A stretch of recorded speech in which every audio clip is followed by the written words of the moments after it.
bone marrow yang dia letaknya ada di paha ini, tulang femur dan juga timus. Tadi timus itu makin tua seorang manusia itu dia akan mengalami pengecilan, jadi akan hilang gitu ya. Terus kemudian karena ada pabriknya, tadi kan harus ada yang menyalurkan. Nah, yang menyalurkan itu adalah sistem imun yang sekunder. Nah, sistem imun sekunder itu ada contohnya ada di limfonodi. Jadi kalau kalian raba leher kalian itu seperti ada yang gerinjel-gerinjel ya. Nah, itu adalah limfonodi. Terus kemudian ada juga nanti lien dan juga ada MALT ya, mucosal associated lymphocyte tissue. Nah, tadi di sumsum tulang itu kan eh, pabriknya, maka akan ada namanya sel induk.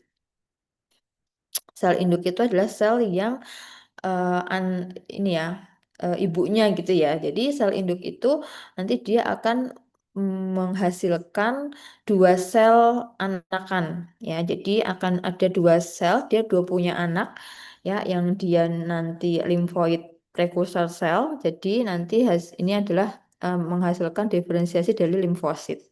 Nah, kemudian ada juga yang golongan myeloid precursor cell. Nah, nanti masing-masing anakan tadi itu dia akan bercabang-cabang menghasilkan anak-anakan yang lainnya. Nah, kita lihat di sini. Kalau yang lymphoid precursor cell, nah tadi itu kan lymphoid ini kan dia akan bertumbuh dewasa di sumsum tulang, ya kan? Di organ limfoid primer, sumsum tulang dan juga timus.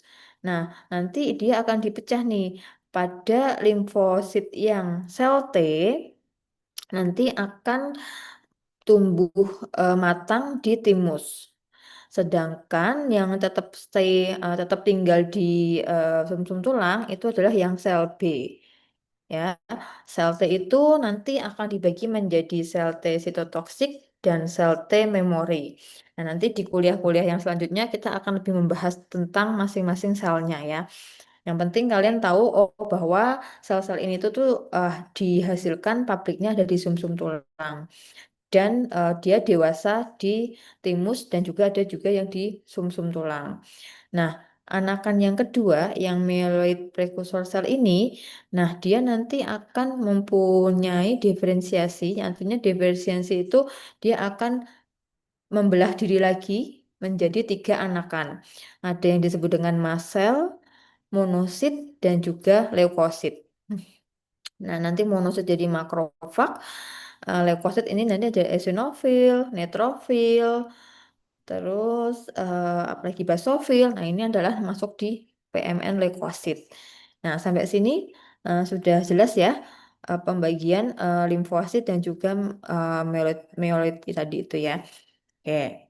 Yang selanjutnya setelah tadi dihasilkan di sumsum tulang dan di timus, maka tadi kan yang di sumsum tulang ada sel B, sedangkan yang di timus ada sel limfosit T.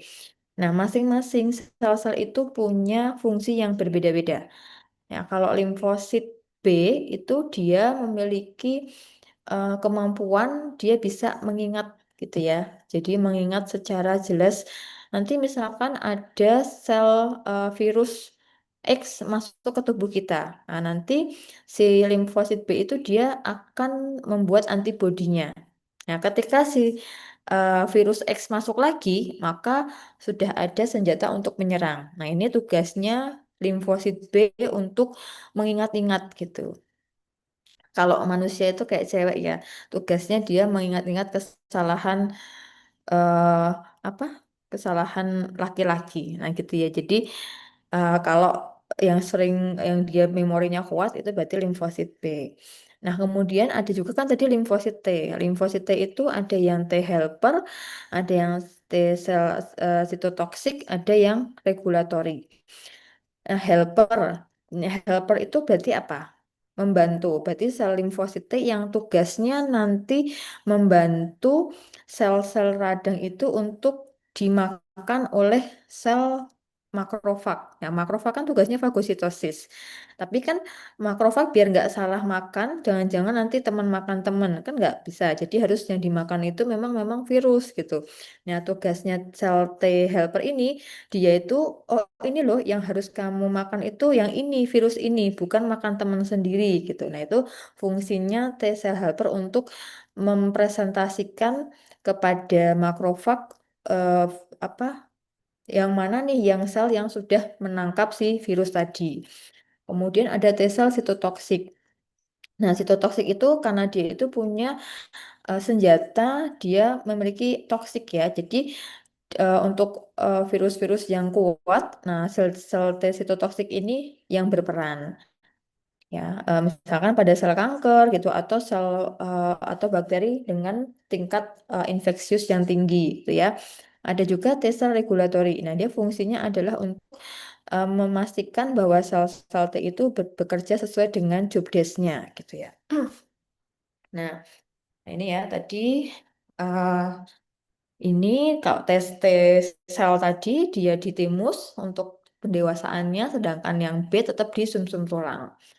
Oke, terus kemudian tadi yang golongan myeloid itu kan tadi ada sel mas, ada monosit, dan ada juga leukosit PMN. Leukosit PMN itu salah satunya adalah neutrofil. Neutrofil disebut PMN karena dia punya banyak lobus. Nah, jadi ini kan inti ya, terus ini sitoplasmanya. Nah, nanti ini karena lobus-lobusnya banyak maka disebutnya dengan polimorfonuklear. Hmm. Oke, terus ini yang makrofag. Nah, makrofag itu dia lebih besar. Nah, ini yang kecil-kecil ini adalah si neutrofil. Ya, ini neutrofil. Nah, ini makrofag. Karena kenapa kok makrofag itu besar? Karena dia fungsinya adalah untuk memakan eh, sel yang sudah terinfeksi. Tuh, jadi misalkan neutrofilnya tadi sudah menangkap si virus gitu. Nah, kan harus segera dilenyapkan ya. Jadi makanya difagositosis oleh makrofag.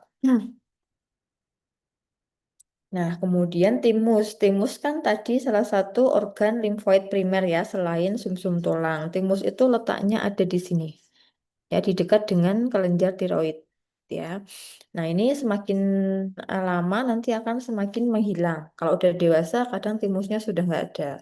Ya biasanya pada usia bayi atau anak-anak, karena tadi itu saya bilang di usia tersebut sel-sel imunnya belum tumbuh dengan sempurna. Nah, ini ya, jadi sama. Nanti di timus itu kan dia dilapisi oleh korteks, ada ini ya, ada kapsulnya. Terus kan kalian bisa lihat ada yang terang, ada yang apa pucat ya. Nah, yang lebih gelap ini adalah korteks, terus kemudian yang pucat ini yang bagian dalam adalah medula. Nah, tadi timus itu tadi yang apa melatih sel apa? Sel T atau sel B? Timus. Sel T ya. Nah, sel T nanti sel T itu dia akan letaknya di korteks. Berarti yang di kenapa kok ada yang lebih gelap? Karena yang lebih gelap itu adalah isinya sel-sel limfosit T yang masih bayi gitu loh, yang masih harus didewasakan. Lebih banyak di korteksnya. Nah, nanti kalau sel korteksnya ini udah limfosit yang di korteks yang bayi ini udah dilatih dengan benar, udah siap tempur, maka dia akan dibawa ke medula. Jadi nanti dia akan yang di medula ini berarti adalah sel T yang sudah matur, yang sudah bisa apa dikirim ke ini ya ke organ-organ lain untuk ketika ada infeksi. Nah, tadi kan udah dibuat nih kan, berarti kan harus ada yang menerima tempat kerjanya kan berarti harus ada. Nah, salah satu organ limfoid sekunder adalah limfonodi. Jadi sepanjang tubuh kita itu selain ada pembuluh darah dan pembuluh vena, darah arteri dan vena, nah dia juga ada namanya pembuluh limfatik. Ya, pembuluh limfatik itu isinya adalah cairan limfe di mana di situ berisi sel-sel radang yang sudah siap tempur. Jadi misalkan ada infeksi di leher, wah berarti eh, tugasnya kelenjar getah bening di leher untuk apa apa ya menghadapi si virus tadi itu. ya, atau bakteri gitu. Nah, bentuknya seperti ini ya. Jadi nanti eh, jadi di sistem limfatik itu ada nodus dan ada pembuluh limfe. Nah, kalau kalian lihat ini kan ada yang bulat-bulat gelembung gini ya. Ini adalah nodus limfatikus. Isinya adalah sel-sel limfoid yang sudah siap tempur. Nah, sedangkan yang kecil-kecil ini salurannya ini adalah lah nanti ini didistribusikan apa jalannya gitu loh jalannya supaya nanti bisa didistribusikan ke seluruh tubuh yang sedang mengalami infeksi. Ini ya, jadi sama nanti ada korteks, ada juga medula. Korteks itu yang bagian luar, kemudian medula itu yang bagian dalam. Nah, korteks ini kan tadi isinya adalah limfoid, folikel-folikel limfoid yang isinya adalah sel T yang di luar. Sedangkan yang di dalam ini juga ada sel B.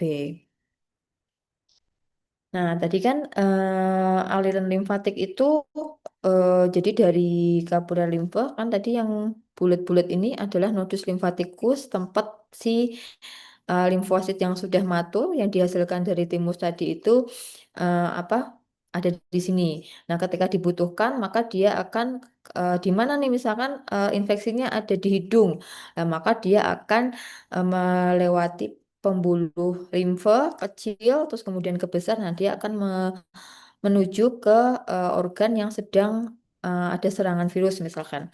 Itu ya. Oke. Nah, kemudian tadi organ limfoid sekunder yang kedua adalah MALT. Di tubuh kita itu kan semuanya ada mukosa. Mukosa itu lapisan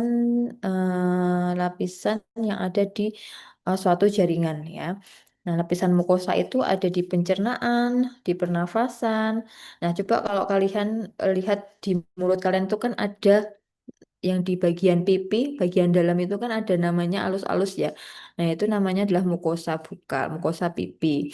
Nah, semuanya kan semua jaringan itu kan seperti itu, ada bagian mukosanya. Nah, di bagian mukosanya itu juga ada ini kelenjar-kelenjar limfoid ya. Jadi ketika nanti ada eh, sesuatu di usus misalkan ya, nah itu udah ada langsung si limfoid ini yang siap untuk menyerang.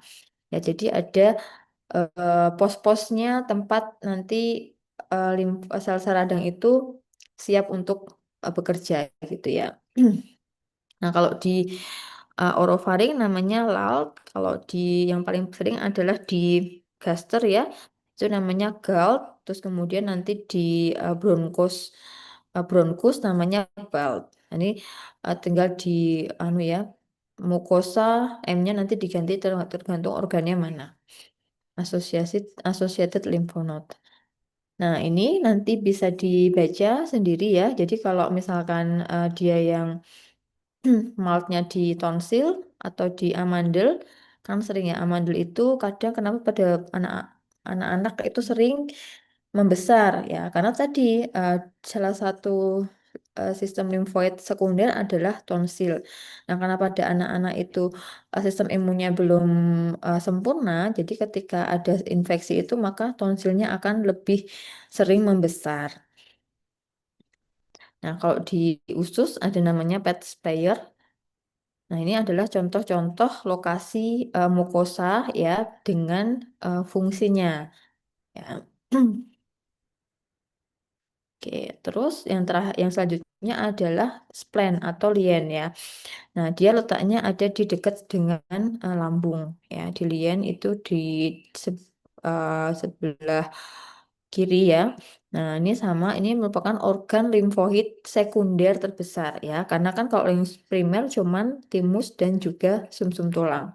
Sama dia juga fungsinya adalah berarti menyiapkan limfosit yang sudah dihasilkan oleh sumsum tulang itu supaya nanti siap untuk bekerja.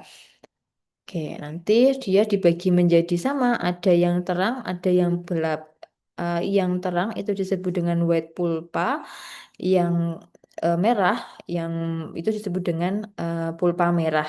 Ya, kalau pulpa putih itu isinya sel-sel limfosit yang siap tempur, sedangkan kalau pulpa merah itu isinya adalah sel-sel eritrosit.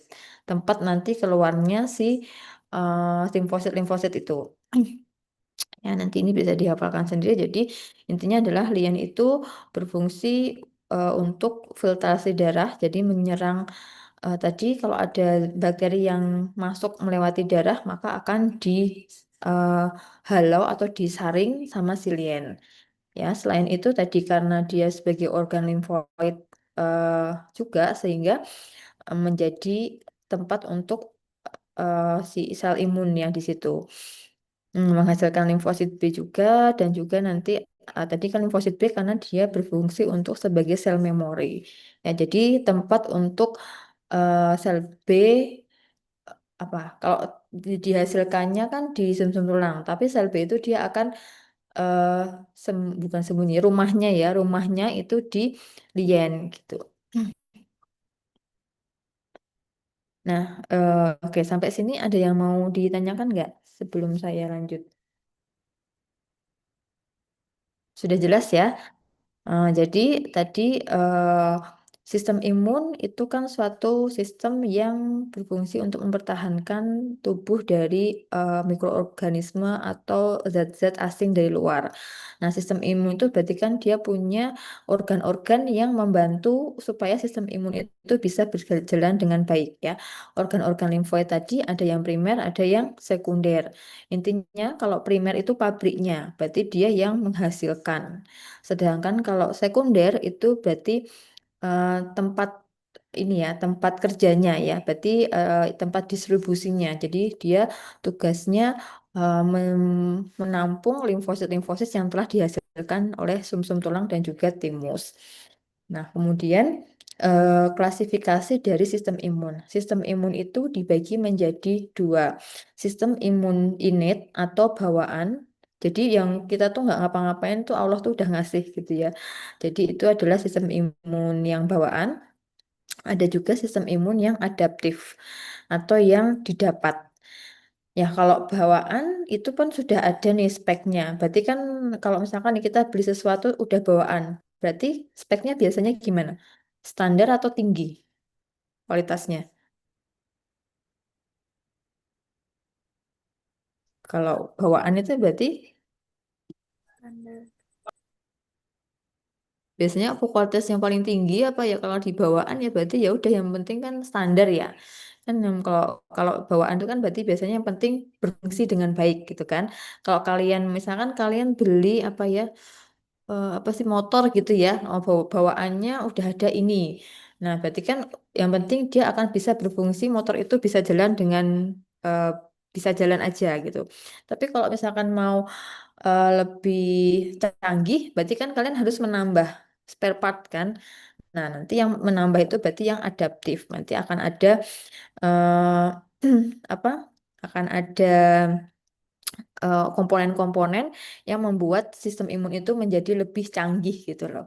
Nah, oke. Jadi konsep itu ya sudah dipahami. Namanya innate atau bawaan itu berarti kan standar.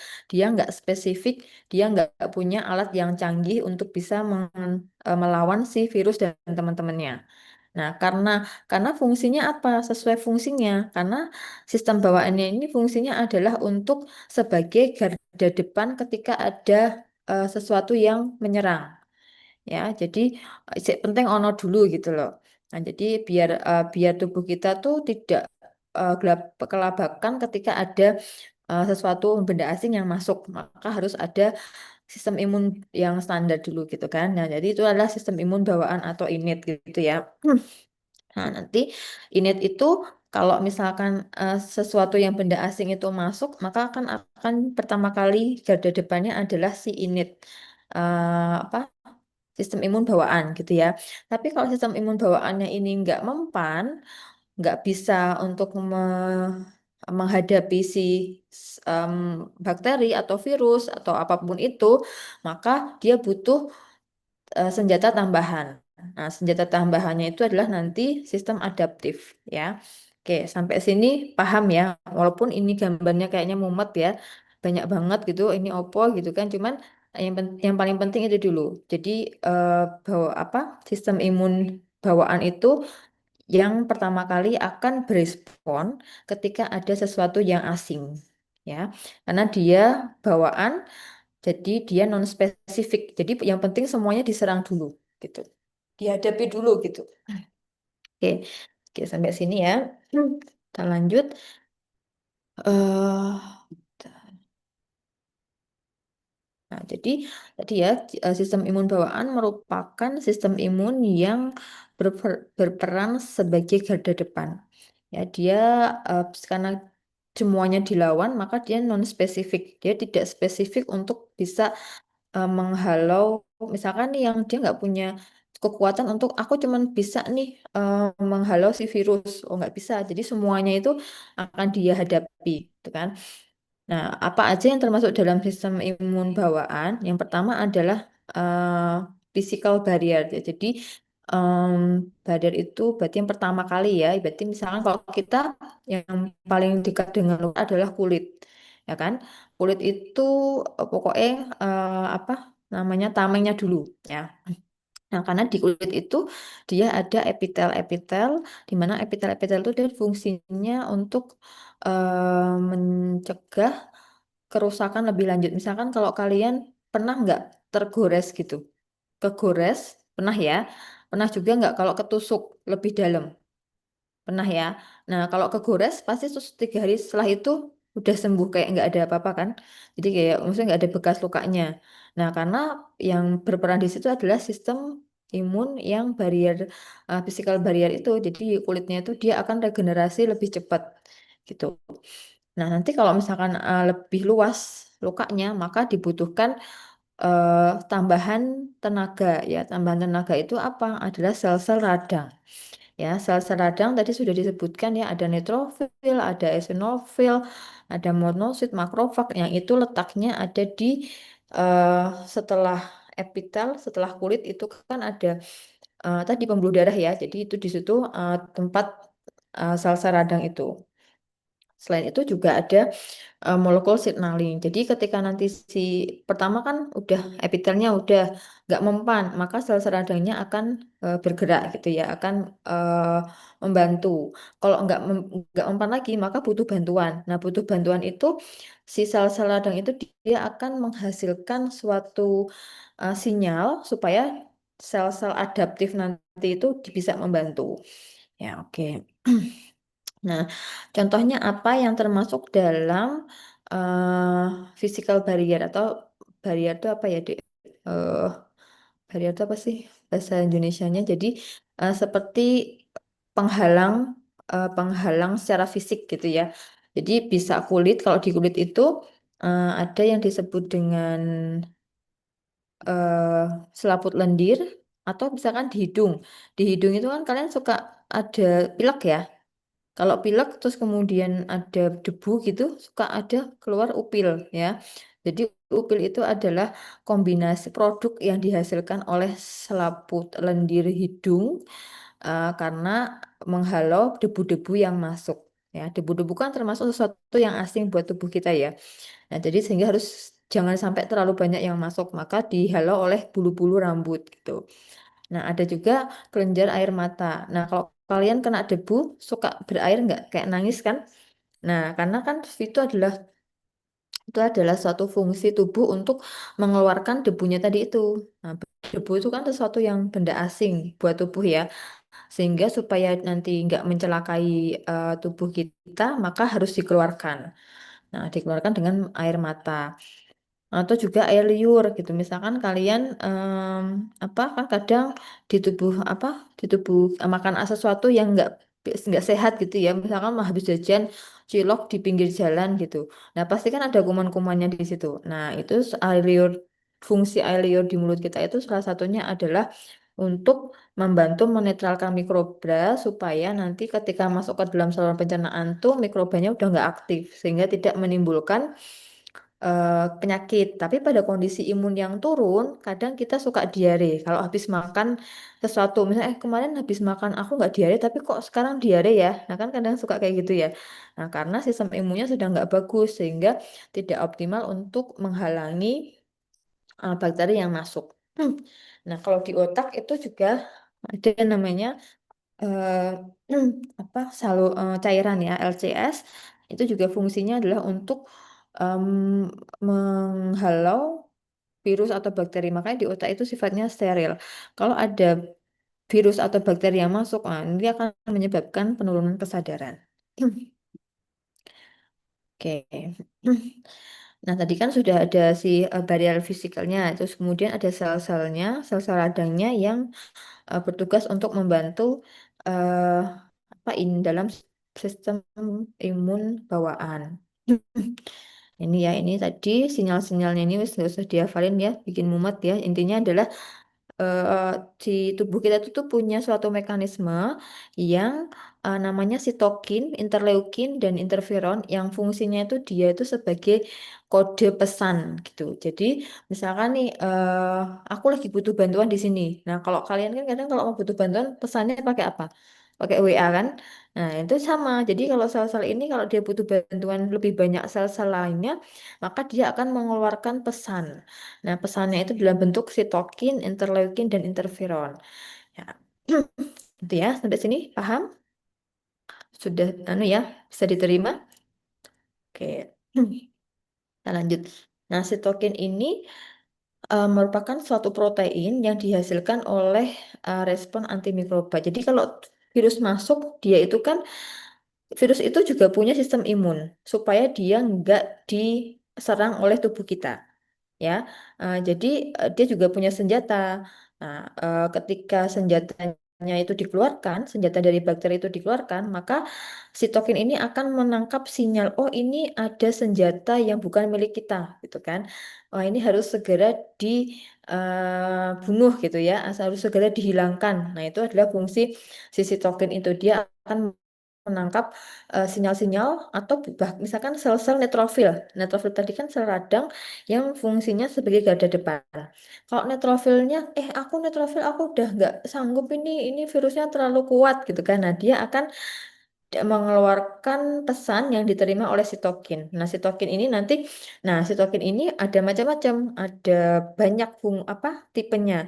Misalkan ada interleukin yang fungsinya adalah untuk mengundang sel-sel radang yang lainnya supaya berkumpul ke sini. Ada juga sitokin yang punya kode dia menghasilkan sel-selnya, ayo sel-sel kamu lebih banyak lagi berproliferasinya, nah gitu. Jadi sitokin ini adalah suatu itu tadi kode yang diberikan untuk tubuh kita melakukan aktivitas tertentu. Ya tadi itu ya bisa dia proliferasi, bisa dia mengeluarkan zat tertentu. Nah seperti itu. Jadi itu yang sitokin.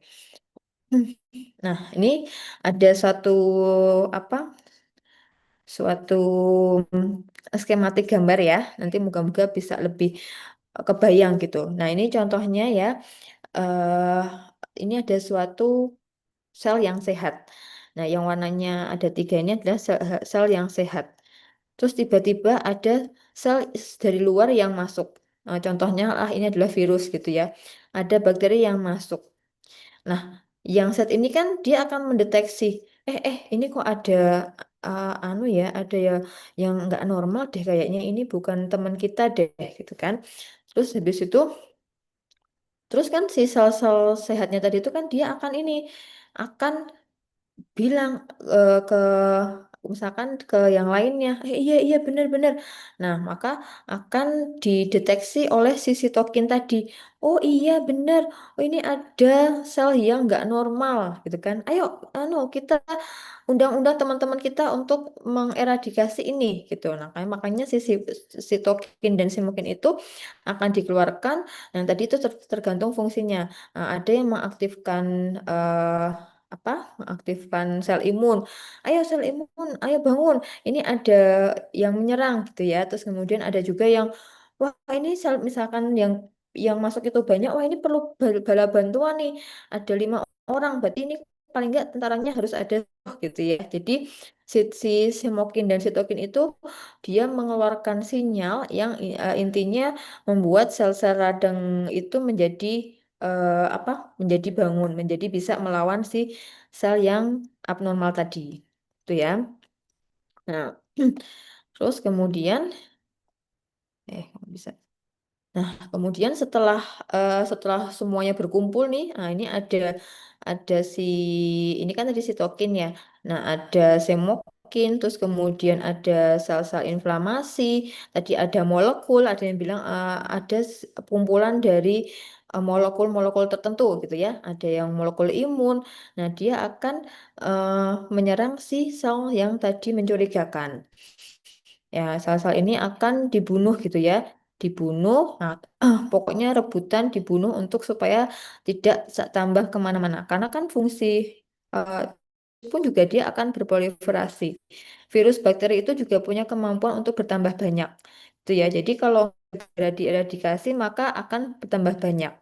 Ya, jadi akan dilakukan eliminasi, tapi kan namanya pertempuran itu kan pasti nanti akan ada suatu kerusakan ya. Kerusakan itu bisa kita di apa kita gejalanya kadang nyeri karena kan menghasilkan mengeluarkan sitokin yang fungsinya adalah untuk eh, memper membuat pembuluh darahnya menjadi besar, menjadi melebar. Menjadi melebar, otomatis nanti sel-sel endotelnya itu akan meregang. Meregang akan luka, maka akan menghasilkan mediator nyeri. Nah, itu terus karena pembuluh darahnya meningkat, maka eh, dindingnya itu menjadi longgar. Karena longgar, cairan yang ada di dalam darah itu dia akan keluar. Nah, maka akan menjadi bengkak. Nah, itu ya semuanya itu. Nah, setelah itu eh nah, nanti dibunuh oleh NK atau mungkin juga tadi neutrofil ataupun makrofag. Nah, pokoknya semua yang ada di innate cell tadi kan ada apa? Neutrofil, makrofag, basofil, eosinofil. Nah, semua itu akan melawan si sel yang abnormal tadi dengan apa? Dengan fungsinya masing-masing. Nah, kemudian kan setelah dimakan oleh neutrofil, maka tugasnya tadi memfagositosis siapa? Yang tugasnya memfagositosis sel apa? makrofag Bu. Bayo. Ya, betul. Makrofag ya. Makrofag kan dia akan memakan sel yang sudah terinfeksi. Ya, karena kan misalkan tadi selnya sudah dimakan sama neutrofil. Bagian neutrofil itu kan dia di dalam tubuhnya ada sel yang nggak abnormalnya kan. Wah, jangan-jangan nanti ini bisa kembali aktif lagi. Makanya akan dimakan oleh makrofag. Akan difagositosis oleh makrofag. Ya, dimakanlah sama si makrofag. Ya, nah si makrofag ini tuh apa namanya? Dia akan menuju ke limfe, ke kelenjar limfe. Kan makrofag ini kan dia udah makan si sel yang terinfeksi ya. Terus dia menuju ke limfo. Aku nih udah makan si si virus tadi nih yang bikin huru-hara di kulit misalkan gitu ya. Terus oh iya benar-benar oh gimana? Udah bisa tertangani apa belum gitu kan? Kalau kalau misalkan belum di sana masih banyak sel-selnya. Nah, maka dia si makrofag itu dia akan mengaktifkan limfosit. Aku ini di sana butuh bantuan nih karena sel-sel yang ada di respon imun bawaan udah nggak mampu untuk melawan si virus ini terlalu banyak, terlalu kuat gitu. Nah, makrofagnya ini kan dia jalan, dia mengasih tahu ke limfonodi. Limfonodi tadi kan tempat si limfosit dia siap tempur, ya kan? Tempat si rumahnya limfosit yang dia tadi dibuat di timus dan sumsum tulang, maka si limfositnya ini sudah siap tempur membantu ketika respon imun bawaan ini nggak mampu untuk melawan mikroorganisme tadi. Nah, disinilah nanti si makrofagnya ini loh buktinya. Ini aku udah apa? Aku udah memakan di dalam tubuhku ada si sel yang tidak normal. Nah, ini akan dikenali oleh limfosit. Limfosit yang tadi fungsinya mengenali tadi siapa? Limfosit yang mana? Limfosit T yang sitotoksik atau yang helper atau yang regulator atau yang limfosit B? Yang siapa? Yang tugasnya dia bisa membantu mengenali, ya, membantu berarti yang apa?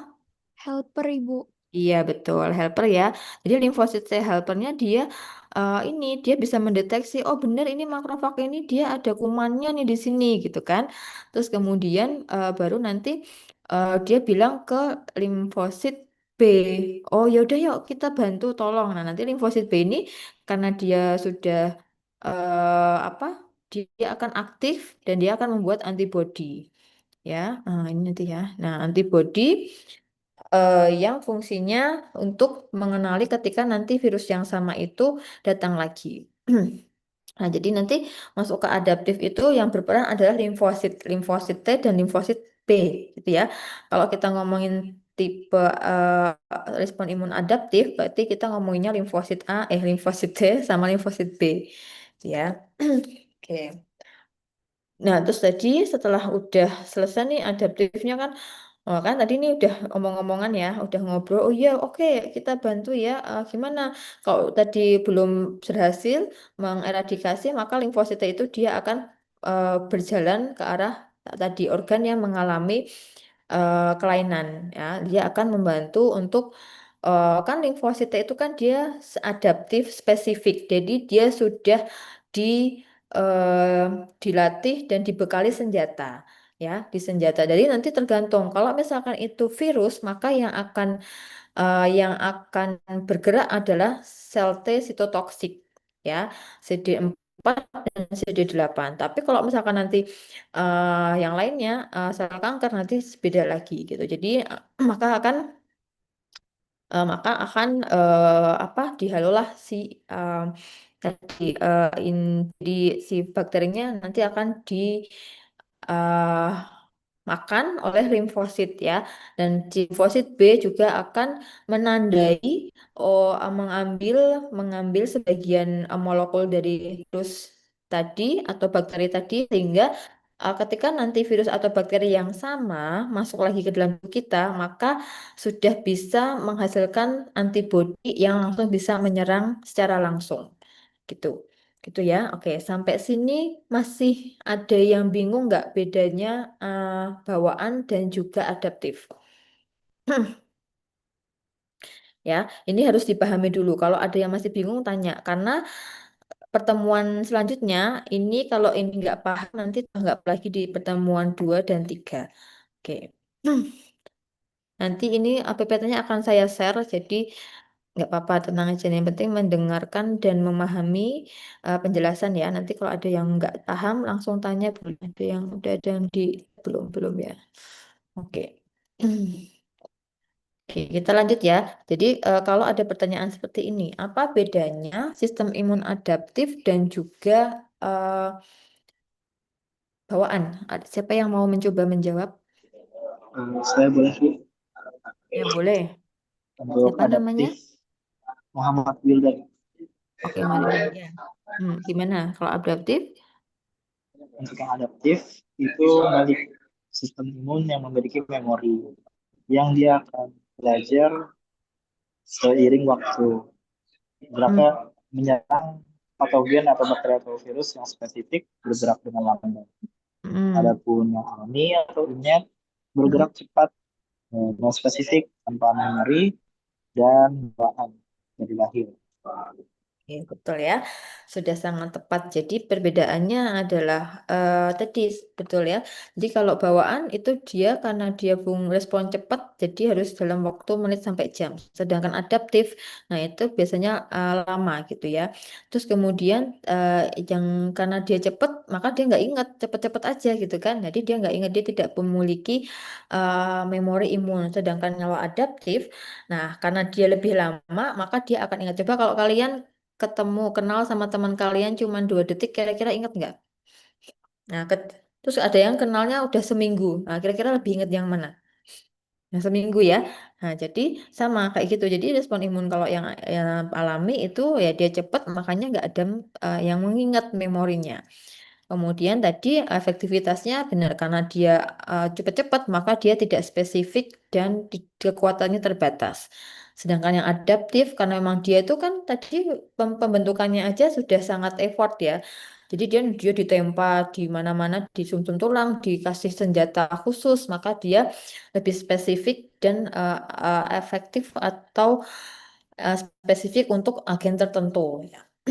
Oke, oke, kita lanjut. Nah ini ya, jadi eh, kalau bedanya lagi juga, tadi ya kalau alami itu kurang lebih 4 jam, terus kemudian tujuannya adalah tujuan dari eh, respon bawaan atau yang alami itu adalah dia eh, sebisa mungkin, sebanyak mungkin segera menghilangkan infeksi, agen infeksi. Ya, jadi yang penting hilang dulu. Nah, cepet-cepet aja, yang penting hilang. Nah, kemudian kalau adaptif, adaptif itu atau yang dia apa dapatan ya, yang adaptif itu dia tujuannya dia memang akan mengeradikasi atau menghilangkan si agen infeksiusnya, tapi dia juga menyimpan. Oh, virus ini kekuatan utamanya adalah misalkan X. Wah, berarti nanti kalau virus ini ke sini lagi, aku sudah tahu kelemahan dari virus ini. Ya, dia selain mengenali, dia juga akan menghasilkan penawarnya atau antibodinya. Nah, itu adalah si adaptif imun. Gitu ya. Oke, nah sekarang pertanyaannya adalah kira-kira kenapa kok antara orang satu dengan orang yang lainnya itu sistem imunnya beda-beda? Oke, ada yang mau mencoba menjawab? Kok misalkan nih sama-sama deh teman kalian, ya ini ada berapa orang ya yang hadir ya? Ada 136 orang nih yang hadir nih. Kan pasti pas lagi kondisi, karena sekarang kan agak musim-musim hujan ya. Ada yang sedang sakit? Nah, ada yang sedang sakit nggak? Atau lagi nggak enak badan? Ada? Ada nggak?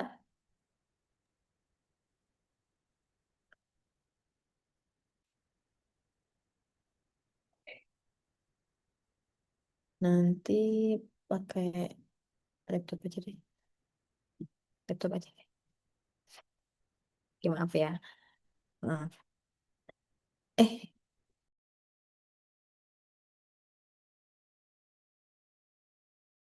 oke, ya oke maaf ya. Jadi apa sih kok kan ada yang mungkin sekarang lagi kondisinya lagi hujan gitu ya. Terus ada yang agak sedikit sedikit sakit gitu. Ada yang dia fine-fine aja nggak sakit. Kan berarti kan ada faktor yang mempengaruhi sistem imun ya. Faktor yang mempengaruhi sistem imun manusia itu, nah ada faktor internal dan juga ada faktor eksternal. Yang faktor internal itu adalah umur. Ya, sama. Jadi kalau anak-anak kecil itu biasanya sistem imunnya lebih rentan dibandingkan dengan usia yang remaja. Atau orang tua yang sudah lansia itu juga lebih sering sakit-sakitan dibandingkan dengan anak-anak atau dengan mahasiswa gitu ya. Jadi faktor usia itu mempengaruhi. Kemudian yang kedua adalah laki-laki dan perempuan. Nah, kira-kira laki-laki dan perempuan lebih kuat mana? Oh, ini banyak laki-lakinya ya, banyak perempuannya. Laki-laki, Lebih laki-laki Bu. yakin, lebih kuat laki-laki. Coba kalau sakit itu kalau laki-laki coba sakit demam aja dia, nggak ngeluhnya sampai kayak sakit yang gimana gitu nggak? Betul dokter. Nah, betul kan? Nah, kalau perempuan kayaknya mau disakitin bertahun-tahun tetap ya, tetap apa? Tetap ini ya, tetap bertahan ya. Jadi sebenarnya kalau dari secara literatur ya, justru perempuan itu lebih kuat dibandingkan dengan laki-laki.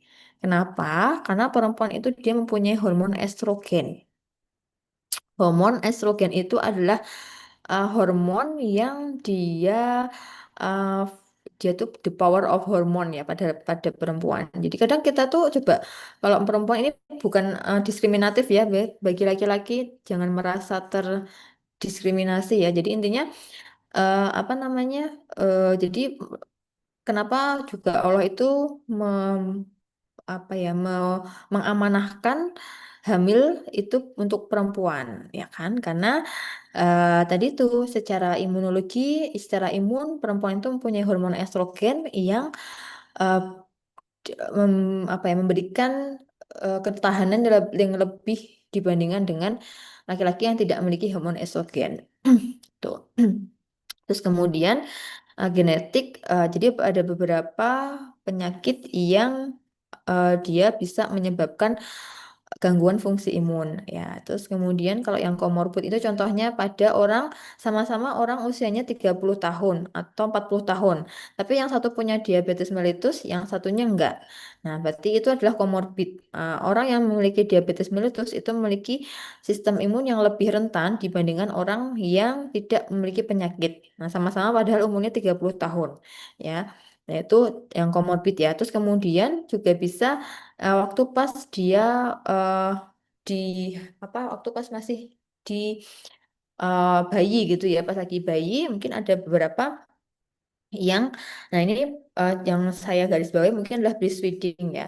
Nah, nanti kan kalian insya Allah kan akan menjadi ahli gizi yang kompeten ya. Jadi nanti berikan edukasi yang sesuai dengan ini ya, sesuai dengan literatur gitu. Misalkan kalau contohnya breastfeeding, kenapa kok anak-anak yang di ASI, diberikan ASI itu akan lebih tahan dibandingkan dengan yang minum susu formula misalkan. Nah, ini karena di ASI itu ada suatu apa ya imun yang ini yang memang bisa membantu meningkatkan sistem imun pada bayi gitu. Jadi nanti silahkan bisa kalau ini kan semester 3 ya mungkin kalau mau ada yang mau penelitian nah itu bisa digali. Kenapa kok anak yang diberikan ASI lebih sehat atau lebih tahan dibandingkan anak yang dari kecil misalkan diberikan susu formula.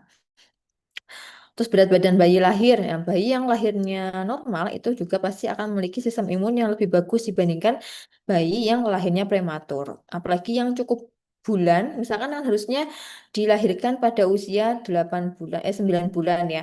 Tapi dia kecepatan lahirnya usia 8 bulan. Nah, padahal sistem-sistem imun itu belum matang di usia 8 bulan. Maka kenapa kok bayi yang lahir prematur mungkin akan lebih rentan dibandingkan bayi yang lahir normal, apa cukup bulan gitu ya. Nah, faktor intrinsik contohnya ya minum antibiotik, terus kemudian tadi probiotik, prebiotik. Nah, probiotik dan prebiotik ini bedanya adalah yang satu adalah apa, diberikan eh, apa namanya asupan yang menghasilkan bakteri baik. Nah, satunya itu dinonaktifkan bakterinya. Jadi nanti akan memberikan hasil yang berbeda pasti ya. Karena di tubuh kita kan ada flora normal ya. Ada kuman yang memang ada kuman yang normal gitu. Jadi menjadi tidak normal ketika eh apa bakterinya itu tuh misalkan nih contohnya adalah pada perempuan ya pada perempuan itu kan kadang kita sering keputihan gitu ya nah itu kan sebenarnya kan ada yang berbau nah memang di tubuh di organ kewanitaan kita itu memang ada flora normalnya yang menjaga supaya pH kadar pH-nya itu tidak terlalu asam tapi dengan penggunaan sabun-sabun kewanitaan yang berlebihan maka akan membuat lingkungan yang ada di situ menjadi asam. Sehingga yang bakteri itu harusnya cuman jumlahnya misalkan 100.000 gitu ya. Tapi karena asam, maka dia akan lebih sering untuk berkembang biak menjadi 200.000 gitu. Makanya kan jadinya nggak normal. Nah itu contohnya penggunaan obat-obatan yang membuat apa membuat sistem imunnya menjadi lebih rentan. Terus kemudian kalau lingkungan fisik ya, contohnya adalah ya olahraga. Olahraga memang eh, kalau ini ya kemarin olahraga itu menurut literatur dia akan menghasilkan hormon endorfin ya, di mana hormon endorfin ini adalah hormon yang berfungsi untuk menguatkan sistem imun kita. Jadi sistem imun kita tidak stres sehingga dia akan bekerja lebih optimal. Nah, kemudian smoking dan juga eh, konsumsi alkohol ini juga sudah sangat jelas ya banyak sekali penelitian yang menyebabkan kedua hal ini menyebabkan fungsi imunnya menjadi turun. Oke.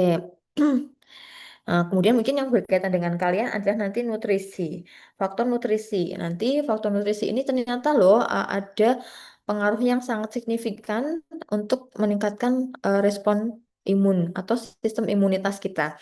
Oke, nanti kita lihat satu persatu ya. Apa aja? Oke, ini nggak usah. Nah, ini ya. Jadi, aduh jangan tersugesti untuk lapar ya makan ya. Bentar lagi ya. Kita sampai jam berapa ya? Jam 2 jam berapa ya kita ya, Dik? Sampai jam berapa ya? Jam 2 lebih 10 apa 15 gitu. Oh ya, jam 2 Udah. lebih 10 ya. Oke, masih ada 10 hal yang lagi, slide lagi. Oke, jadi mungkin ini yang slide-slide terakhir ini yang mungkin lebih relate ya dengan nanti teman-teman yang ada di gizi ya. Jadi setelah kita mempelajari, oh ternyata imun itu bisa meningkat, bisa menurun dengan berdasarkan dari beberapa faktor-faktor. Nah, salah satu faktor yang penting adalah faktor nutrisi tadi ya, asupan makanan. Nah, itu ternyata memiliki peranan yang penting dalam meningkatkan sistem imun. Nah, lewat apa sih kok makan itu bisa meningkatkan sistem imun? Nah, ini adalah ada apa ya segitiga segitiga ini ya hubungan antara intake atau nutrisi dengan sistem imun. Nah, kita bisa lihat di sini. Tubuh kita itu kan sebenarnya tadi saya sudah bilang ya ada flora normalnya. Terus kemudian di sini ada sistem imun. Terus kemudian di sini ada nutrisi. Nah, ternyata walaupun nanti ada alergi, kemudian ada berbagai macam penyakit, nah itu juga memiliki peran yang penting dalam meningkatkan sistem imun ya. Tadi kan sudah dijelaskan ya faktor-faktor yang meningkatkan sistem imun. Nah, misalkan kita yang di tengah ini nggak usah dilihat dulu ya. Jadi garis di luarnya dulu. Jadi kalau dari sini kita bisa melihat bahwa ternyata nutrisi itu dia memiliki peran dalam meregulasi sistem imun, dalam pengaturan sistem imun. Nah, nanti di nutrisi ini maka akan dibagi menjadi kalau kalian mungkin sudah familiar dengan makronutrien dan juga mikronutrien. Nah, bedanya apa? Makronutrien sama mikronutrien.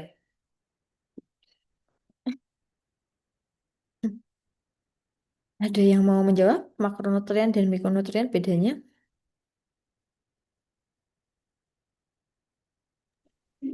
Ukuran dan jumlah yang dibutuhkan dalam tubuh.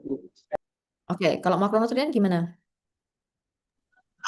Jumlah yang dibutuhkan yang besar, ya, Di seperti jumlah karbohidrat, protein, lemak, dibutuhkan dalam jumlah yang besar juga. kalau mikronutrien? Dibutuhkan dalam jumlah yang sama, seperti Iya. vitamin sama mineral.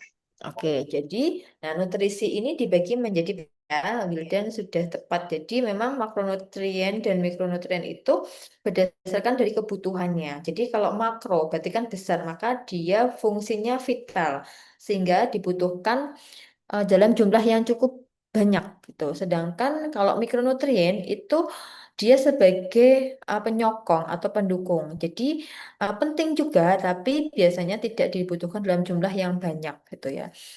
Oke. Nanti ini bisa dibaca sendiri ya. Intinya eh, ini sepertinya juga dulu waktu SMA mungkin sudah pernah disampaikan ya karbohidrat itu sebagai sumber energi gitu kan. Terus kenapa kalau misalkan karbohidrat itu dia apa? Dia nggak ada gitu, maka tubuh kita akan ini contohnya dia berperan dalam sebagai energi untuk sel-sel yang ada di dalam tubuh kita. Jadi kalau nggak ada karbohidrat maka makrofag dan limfosit itu dia juga tidak punya energi. Jadi gini, karbohidrat itu kan nanti akan diolah di dalam tubuh kita. Nah, kemudian akan masuk ke dalam sel. Nanti mungkin belajar di biokimia, udah belajar siklus Krebs dan lain-lain. Sudah itu. Sudah Nah, sudah ya. Jadi kan nanti dalam siklus Krebs itu kan dia akan menghasilkan apa? ATP ya, energi. mulai. Mm-mm. ATP kan. Nah, energi itulah yang dibutuhkan oleh sel-sel tubuh kita ketika ada tadi serangan, maka dibutuhkan untuk ini untuk sebagai energi. Nah, ketika tidak ada sumber energi, maka otomatis sel-sel imun itu tidak bisa bekerja dengan optimal, ya, sehingga akan menyebabkan resiko terjadinya infeksi yang lebih kronisnya atau lebih parah gitu ya. Nah, tapi kalau kelebihan ini juga sama. Misalkan pada orang dengan obesitas. Kalau obesitas kan dia karbohidratnya turah-turah ya, karbohidratnya itu berlebih gitu. Bahkan sudah ada yang disimpan dalam bentuk cadangan lemak. Tapi yang justru ibaratnya gini loh, Dek, kalau misalkan kalian ya makan terus, kira-kira kalian itu tuh kayak udah dikasih tiap seminggu makan roti tawar terus gitu. Nah, kira-kira kalian hari ke-8 ini enggak kayak udah kayak males banget nggak mau makan roti tawar. Ya, itu namanya adalah resistensi. Ya, jadi tubuh jadi karena selalu terpapar oleh banyak karbohidrat gitu ya, maka tubuh itu menjadi kayak udah malas gitu, udah resisten sehingga padahal butuh karbohidrat untuk sumber energi. Tapi karena udah resisten, jadinya sel-sel itu mental. Jadi si karbohidrat itu dia tidak bisa masuk ke dalam sel karena udah kayak udah aku udah nggak mau lagi deh gitu. Udah apa namanya? Apa ya bahasanya tuh kayak udah males gitu karena udah terlalu banyak udah sering banget ya udah muak gitu ya jadi kayak gitu apa kelebihan tapi sudah resisten sehingga tidak bisa masuk ke dalam sel sehingga akibatnya adalah akan kalau terjadi luka karena di tubuh itu kebanyakan gula maka si bakteri yang masuk itu kalau luka itu kan tempat masuknya bakteri sehingga kalau di dalam pembuluh darah kita banyak gula maka si bakteri itu akan senang banget itu kayak makanan yang dia eh, tersedia berlimpah ruah gitu. Makanya akan ada infeksi yang lebih lama gitu. Oh, contohnya gitu penyakitnya ya. Makanya mungkin harus dipelajari nanti mungkin kalian akan mempelajari lebih lanjut kenapa pada orang-orang obesitas atau pada orang dengan penyakit diabetes mellitus atau gula itu dietnya bagaimana. Dietnya apakah harus dikurangi karbohidratnya atau nggak boleh makan sama sekali atau karbohidratnya itu boleh diganti dengan sumber dengan indeks glikemiknya yang rendah. Nah, itu nanti mungkin dipelajari ya di biokimia. Nah, itu nanti mungkin yang akan kalian aplikasikan di dalam ketika kalian sudah bekerja yaitu ya. Terus kemudian protein. Eh, Protein ini kan ini ya sebagai penyusun antibodi sitokin dan enzim tadi. Ingat ya, sitokin itu kan sebagai kode. Ya, kalau misalkan nih coba sitokinnya nggak bisa bekerja dengan baik gara-gara proteinnya kurang, maka dia nggak bisa memberikan kode yang harusnya kodenya suruh nambah pasukan, tapi nggak bisa karena dia kekurangan protein dia nggak bisa atau sitokin itu tidak dihasilkan. Tadi kan sitokin merupakan produk polipeptida. Polipeptida itu adalah protein. Nah, karena nggak ada protein, maka sitokinnya nggak ada yang dihasilkan, sehingga nggak ada yang berperan untuk mengeluarkan kode-kode tadi. Ya, akibatnya ya di sistem imunnya jadinya nggak bisa bekerja dengan optimal. Nah, ini contohnya misalkan pada orang-orang pada suatu daerah dengan kondisi kelaparan yang kronis, maka intake proteinnya akan sedikit, sehingga itu orang akan cenderung lebih rentan terjadi infeksi.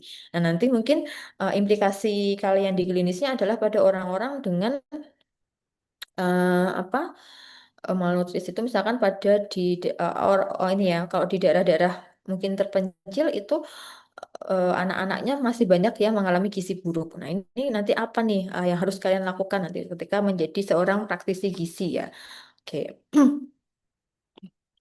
Atau pada orang dengan gagal ginjal. Nah, ginjal itu kan sebagai organ absorpsi dan ekskresi ya. Jadi kalau misalkan nanti terlalu banyak protein juga, nah ini organ ginjalnya menjadi rusak.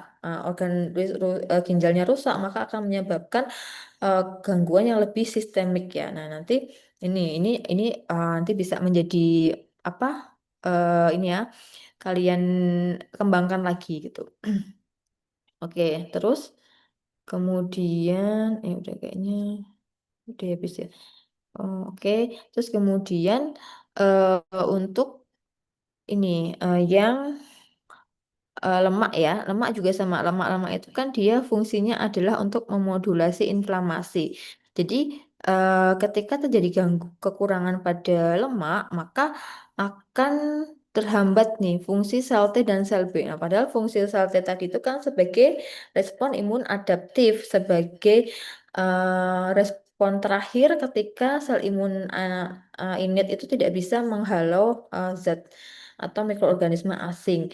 Nah, sehingga nanti ini menjadi apa sistem imunnya menjadi tidak optimal ya. Jadi akan terjadi infeksi yang terus-menerus karena tidak bisa sel adaptif tidak bisa untuk menekan inflamasinya gitu.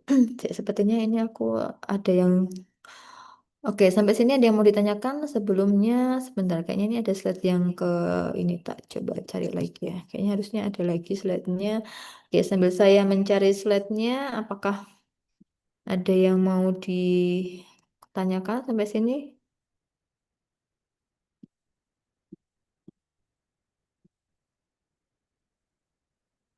Oh ya udah nggak ada.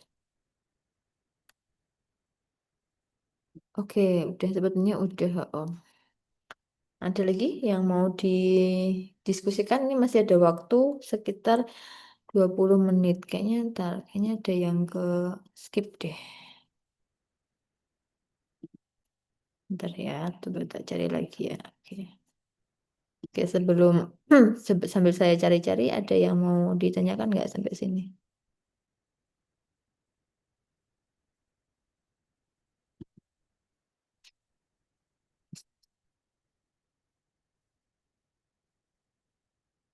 Oh iya, udah nggak ada.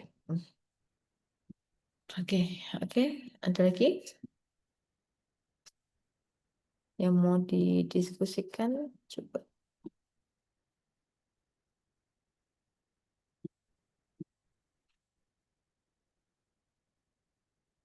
Oke. Ada yang mau ditanyakan sampai sini? Jelas nggak?